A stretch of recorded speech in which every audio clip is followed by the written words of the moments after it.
Going up. Prices keep going up these days. It feels like being on an elevator that only goes up. Going up. But not at Metro. We're pushing the down button. Going down. We've lowered prices and give you a 5-year price guarantee on talk, text, and data. Get one line of 5G data for $40. Period. That's 20% lower. Only at Metro. 5-year guarantee on eligible plans. Exclusions apply. See website for details. Not available if at Metro with T-Mobile in the past 6 months. Tax applies. This episode is brought to you by Shopify. Upgrade your business with Shopify, home of the #1 checkout on the planet. Shop Pay boosts conversions up to 50%, meaning fewer carts going abandoned and more sales going cha-ching. So if you're into growing your business, get a commerce platform that's ready to sell wherever your customers are. Visit shopify.com to upgrade your selling today.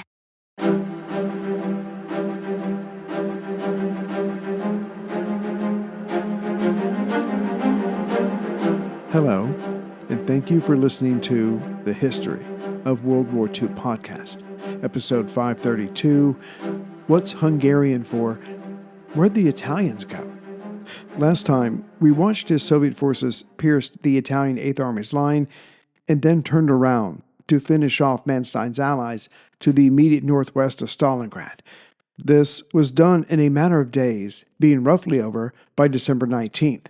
And now that a hole had been created, it was time to drive south and to the southeast, making for the access hub town of Milerovo and the Tatsinskia airfield that was supplying General Paulus. The Italians' nightmare was about to visit their German allies and others. Just below the main breach of the Italian line, the Light Transport Brigade of Croats, 1,100 soldiers strong, was behind their defensive positions. Back in the summer of 1941, they had served the new Croat government, allied with the Axis, by clearing out resistance fighters in their own country. Now, attached to the Italian 8th Army, they had been fighting the Soviets since April of 42. Just recently, in August, they were fiercely attacked, but did well, inflicting 20 casualties and capturing 101 Russian soldiers. For this, they had lost 8 of their own, and 12 were wounded. But the fighting experience and numbers of Soviets between August and December had changed, and not for the worse, as the Croats were about to find out. Like the Italians first hit that morning of December 16th, who had fought tenaciously, the Croats gave a good account of themselves when it was their turn. Atop 2 hills, though they were quickly surrounded, they focused and delivered many casualties to the enemy, trying to take their heights. But as the days went by, no help came for the Light Transport Brigade, so they fought on. That is, until their ammunition literally ran out. But by now, the Soviets, seeing dead comrades all around the base of those heights, were in no mood to take captives. By December 21st, every man of the Light Brigade was dead via artillery and machine gun fire. The Soviets moved on. Meanwhile, the T-34 tanks were doing their job. Having pierced the Italian lines, they rushed to the rear and disrupted enemy communications. By December 22nd, General Garibaldi could no longer contact or direct his forces. Not that he had that many still listening to him.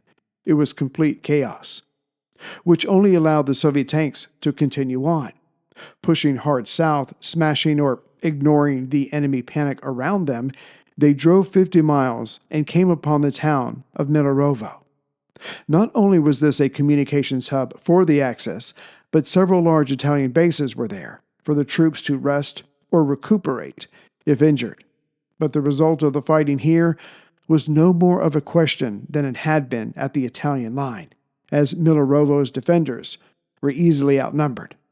It took a few days, but soon the Stavka was marking Milerovo as theirs once again. And as previously covered, the Tatsinskia airfield came under attack for several hours. That the Soviet attackers were driven off for now was not seen as a failure, as they did their job in destroying several planes and damaging the facilities. Meanwhile, to the northeast of this airfield sat another, though smaller airfield at Morozovskia. It too was attacked by the tanks of the 1st Guards Army. East of their approaching this town, Their left flank was protected by the 3rd Guards Army that had taken on the bottom half of the Italian line and thus had a more straight path here. As the 2nd airfield was further east than Tatsinskia, it would be swallowed up by Little Saturn. And with these two closest airfields to the 6th Army now removed, it was the beginning of the end of Paulus and his soldiers. As the Italian survivors retreated to the west-southwest, their goal was to make for the supply center of Kantemirovka, a few dozen miles away, but as they approached, they found T-34s already there, waiting for them. So they turned south, heading for Cherkovo, about 35 miles or 56 kilometers northwest of Milerovo. And even in retreat, Soviet fighters and bombers harassed them. Still, 7,000 Italian men reached Cherkovo, and they lined up anew to await the next attack.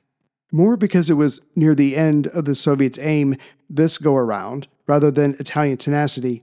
As those 7,000 men had already destroyed their larger guns, the survivors of the Italian 8th fought off attacks for the next 3 weeks with smaller weapons, until retreating German forces linked up with them.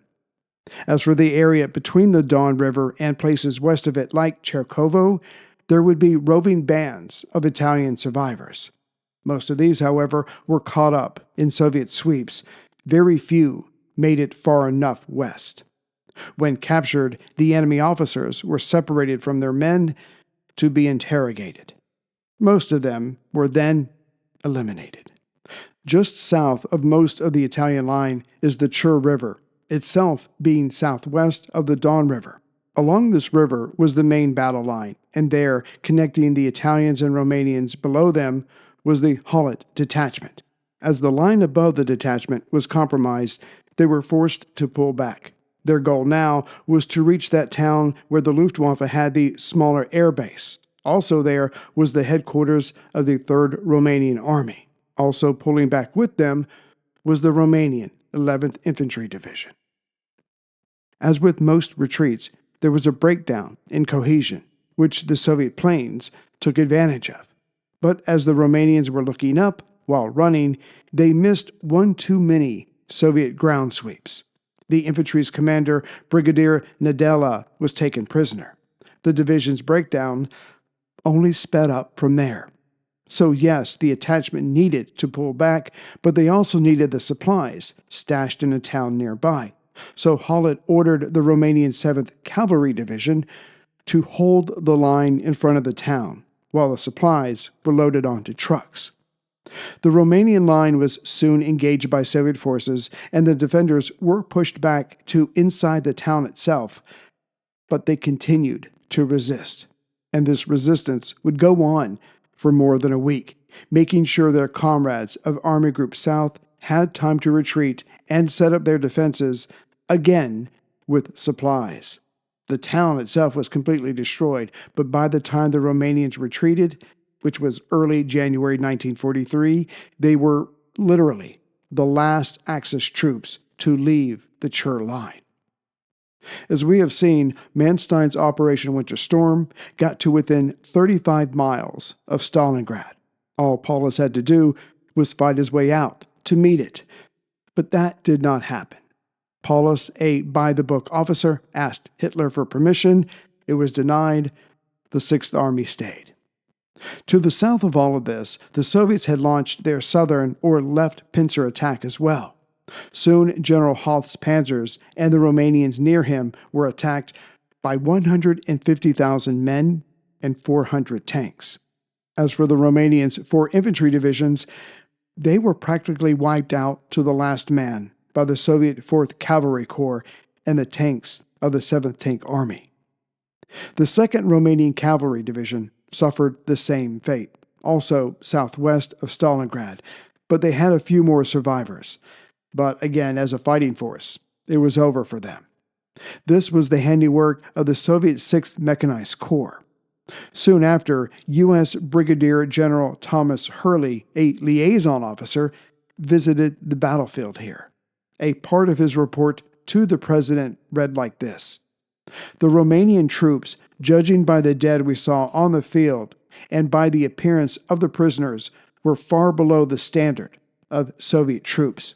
The Romanians were equipped for the most part with second-rate arms and horse-drawn artillery. Throughout the entire salient, we were hardly ever out of view of dead horses and dead Romanian soldiers. This left General Trufanov's 51st Soviet Army free to attack the forces of Winter Storm directly. The relief column was also attacked head-on and on its left rear flank from takes of the Soviet 1st Guards Army after they had finished with the Tatsinskaya airfield. The combined weight of all these attacks, not to mention that General Paulus wasn't even trying to pull out, meant that Winter Storm was over. It was time for the relief column to save themselves. On December 29th, Operation Winter Storm was ordered to retreat. But the men, trucks, and panzers under General Hoth, head of Winter Storm, would not be the only ones retreating. Seeing that his two flanks were caving in, not to mention his center, Manstein ordered a retreat of all his forces to Kotelnikovo that same December 29th. Located just below the Smolensk Reservoir in its middle section, Army Group Don's headquarters was now 160 or 99 miles southwest of Stalingrad. The only good news, very relatively speaking, was that between Operation Winter Storm's attempt and Operation Saturn being scaled back to Little Saturn, General Kleist was able to remove his troops from being cut off themselves. But Hitler meddled again. He ordered that Army Group A be split. Some of them went to the Kuban bridgehead with the 17th Army, while the other half went north to Rostov. Now, jumping ahead a bit for clarification's sake, as no army can stay divided, in mid-January it was decided that the half of Army Group A that went north would be absorbed into Army Group Don, this being 4 divisions and the main officers, while the half that went west to the Kuban bridgehead was taken into the 17th Army, but to be renamed overall Army Group A. Hitler wanted the 17th reinforced to further protect Crimea, as its loss, to Hitler's thinking, might tempt neutral Turkey to join the Allies. Further, that Bulgaria and Romania, already Axis allies, might rethink their current alignment. Back to the fighting, the shattered Italian 8th Army was not the most northern attack of Operation Little Saturn. Clearly, Saturn wasn't so little. No, with the Italians sent packing, as well as the panzers that were further south, the next phase of the plan was to hit the 2nd Hungarian Army, some 220,000 men strong, on the Italian 8th's left flank. The plan from the Soviets was straightforward. The Hungarians' line would be hit on both of its flanks, then folded in and encircled. After that, Soviet forces would drive into that gap. Some of them would go to the north, some of them would go to the south. The ones going to the north would hit General von Salmuth's 125,000 strong German 2nd Army in its now unprotected right flank. As for the southern thrust, that would finish off any remaining Italians. If this could be accomplished, then the Stavka, having made so many mistakes up to the point of Operation Uranus, would have destroyed 7 Axis armies, the 2nd, 6th, and 4th Panzer armies, as well as the Romanian 3rd and 4th, and as we have just seen, the Italian 8th, and then of course the 2nd Hungarian. This would leave 9 German and no other Axis armies in the field. The area of Army Group South would be transformed, but not for the better from an Axis point of view.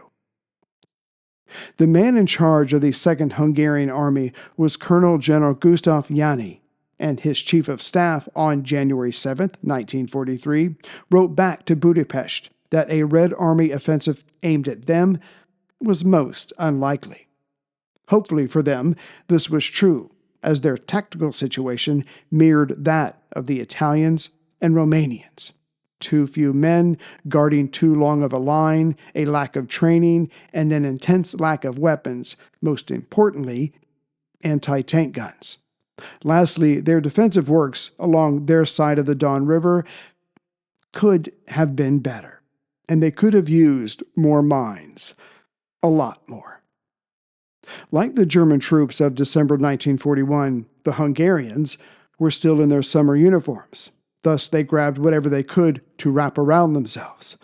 What would have made them feel safer, if not warmer, was a reserve battle group ready to help them out. And General von Weeks of Army Group B agreed.